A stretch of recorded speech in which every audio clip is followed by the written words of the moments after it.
And yes, it is true. A lot of people these days are not very comfortable or confident when it comes to trusting divinity or trusting God to do anything for them.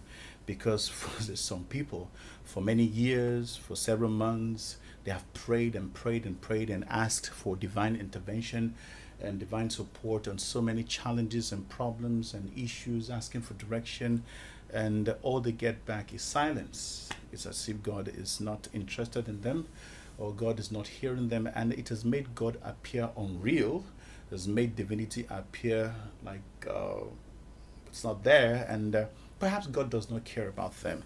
And the reason is not far fetched. It's because from many pulpits, especially talking about Christianity now, from many pulpits, wishful thinking has been presented as faith. Wishful thinking.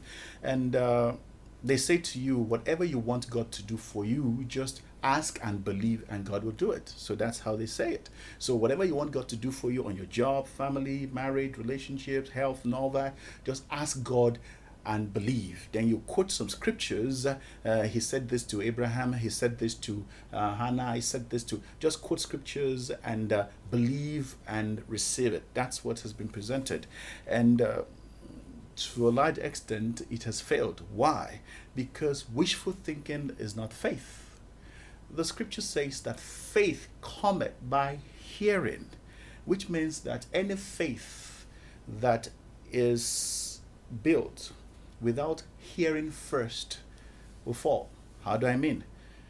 You can only have faith in what God has said to you, what He has promised you, particularly regarding a matter, which means that your faith must be based on a revelation. That means God must have told you particularly what He will do for you on a specific or particular matter. That is what faith is built on. Faith is built on hearing. Faith comes by hearing. So He made a promise to Abraham, He made a promise to Isaac, He made a promise to Jacob, and they believed what He told them. So the question is, what did He tell you regarding that matter?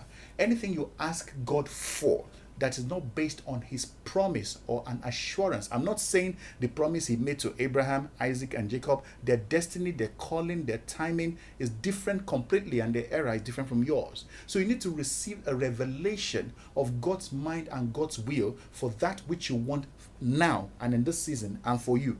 So when God has spoken and has promised you something regarding what you're praying about, it is upon that word that you have received that your faith is built. That is true faith. But anything you are trusting and asking God for, and you are yet to hear His word or His promise on that thing, that prayer is based on wishful thinking. And you have to draw on His promises to other people in the scripture and claim it. The truth is, Abraham's blessings are not yours. You are blessed through Abraham. These are two different things. So you need to hear from God regarding that thing you're praying about, and your faith must be built on what He told you.